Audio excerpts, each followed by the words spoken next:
Olá, sejam muito bem-vindos a este canal. Hoje exploraremos o raio azul, a ciência da força de vontade, a força primordial. Vamos mergulhar em uma das forças mais fascinantes e ao mesmo tempo mais incompreendidas da psique humana. Eu vou chamar essa força de raio azul, a energia interior de vontade inabalável, foco absoluto e poder de realização. Se você já se perguntou por que algumas pessoas parecem ter uma determinação de aço, uma capacidade natural de liderar, ou, pelo contrário, uma tendência a serem rígidas e controladoras, você está prestes a entender a origem destes traços. Nos próximos minutos, não vou falar de misticismo, mas de uma dinâmica psicológica que, uma vez compreendida, pode transformar completamente como você se relaciona com seu próprio poder pessoal e com os outros. O perfil do arquiteto. Quem são os raio azul? Vamos começar identificando essa energia. Imagine o perfil de um arquiteto de destinos. Não apenas um projetista de edifícios, mas alguém que projeta realidades. As pessoas com essa energia dominante possuem algumas marcas registradas. Primeiro, clareza de propósito. A mente delas não é um mar de dúvidas, é um farol. Elas sabem, com uma convicção quase física, qual é o objetivo. É visceral. Essa clareza é o combustível primordial. Segundo, iniciativa. Elas não esperam as condições perfeitas, elas criam as condições. Enquanto a maioria planeja, elas já deram o primeiro passo. Existe uma urgência interna, um motor que não desliga. Terceiro, estrutura e ordem. O caos é um inimigo natural. Elas pensam em sistemas, em hierarquias lógicas, em processos. Em qualquer situação, instintivamente buscam organizar, colocar cada peça em seu lugar. E talvez o traço mais visível é a liderança nata.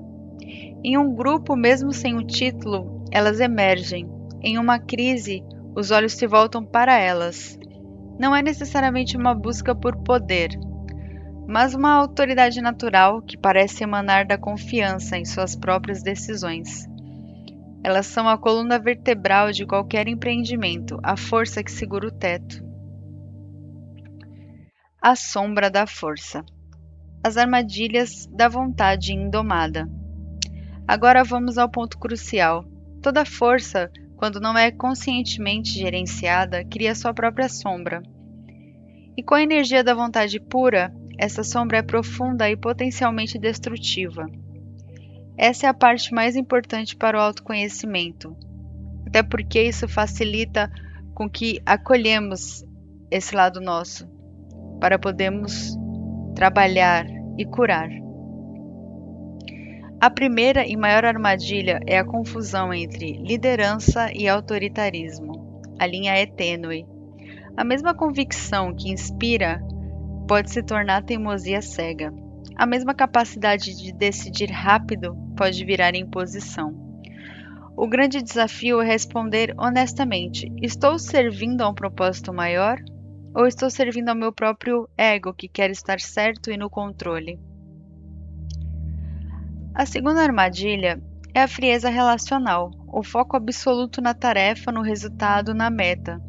Pode fazer com que o como seja negligenciado. As pessoas ao redor podem se sentir como ferramentas, não como colaboradores. Emoções são vistas como ruídos, não como informação valiosa. O resultado? Um líder eficiente, mas solitário. Um realizador brilhante, mas com relacionamentos superficiais ou conflituosos. A terceira armadilha é o orgulho e a autossuficiência. Quando você está acostumado a confiar apenas em sua própria vontade e a ver seus planos darem certo, fica difícil pedir ajuda, difícil ouvir conselhos, a vulnerabilidade parece fraqueza. Isso cria uma blindagem que por fora parece força, mas por dentro é isolamento, é dureza. Pode chegar a criar muros entre você e suas relações mais íntimas, mais delicadas e mais belas. E por fim, a impaciência e a intolerância. Se o seu ritmo interno é acelerado, se sua mente já chegou à conclusão, esperar pelos outros pode ser um suplício. A tolerância com erros, com processos de aprendizado, com métodos diferentes é colocada à prova todos os dias. O ponto de inflexão, quando a força se volta contra si. Essas armadilhas não ficam só no campo das ideias. Elas geram consequências reais e dolorosas. Este é o ponto de inflexão, o momento em que a pessoa de vontade forte atinge um muro. Ela pode alcançar sucesso profissional admirável, mas chegar em casa vazia.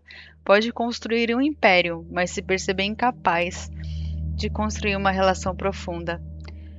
Sua equipe pode obedecer por medo, não por respeito genuíno. Projetos podem ser concluídos, mas a um custo muito alto: burnout, ressentimento, rotatividade. É nesse momento que surge a pergunta mais importante, que é também a grande oportunidade. Todo esse poder que eu tenho está me servindo? Ou eu é que sou servo dele? Estou usando minha força ou ela é que está usando a mim?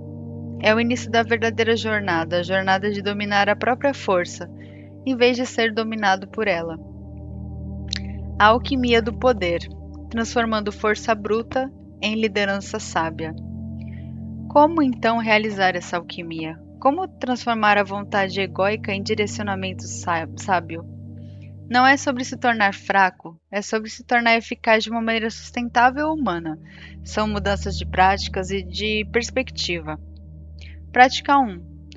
Trocar a imposição pela influência. Em vez de dizer faça assim, experimente o que você acha dessa ideia. Em vez de dar a resposta, faça a pergunta que leva a equipe a chegar lá. Liderança não é sobre ser fonte de todas as soluções, mas sobre criar um ambiente onde as melhores soluções possam emergir. Prática 2. Escutar. Para compreender, não para responder. Isso é um exercício disciplinado para a mente rápida. Force-se a ouvir toda a fala do outro até o fim. Repita mentalmente o que você entendeu. O objetivo não é preparar sua réplica, é genuinamente entrar no universo do outro. Esta é a antítese do controle e a semente da conexão verdadeira. Prática 3. Adotar um ritual de reavaliação. Periodicamente pare, pergunte se estou sendo rígido por medo de perder o controle ou estou sendo firme por uma razão verdadeiramente importante. Minha certeza vem de dados e da contribuição da equipe ou apenas do meu próprio orgulho? Prática 4. Encontrar um propósito que transcenda o ego. Essa é a mais poderosa. Quando você coloca sua formidável força de vontade a serviço de algo maior do que você, o crescimento de sua equipe, um impacto positivo na comunidade, um legado que não tenha seu nome no centro, algo mágico acontece. A força deixa de ser um peso e se torna um instrumento leve e preciso.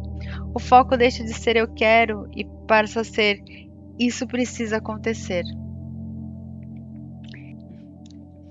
Integração. Convivendo e aproveitando essa energia. E se você não se identifica totalmente com esse perfil, mas convive com alguém assim, como um familiar, um parceiro, um chefe? A chave é a comunicação clara e a definição de limites. Com o raio azul, seja direto. Diga: preciso que você ouça minha ideia completa antes de opinar. Ofereça dados e lógica, pois é a linguagem que eles respeitam. Reconheça a força e a contribuição deles, isso cria abertura. E, gentilmente, mas firmemente, estabeleça limites sobre tom de voz, sobre espaço para contribuição, sobre o dar e receber. Lembre-se, a força deles pode ser um trampolim incrível para seus próprios projetos, se você souber navegar a dinâmica. Conclusão: a verdadeira medida da força. Então, chegamos ao fim da nossa exploração.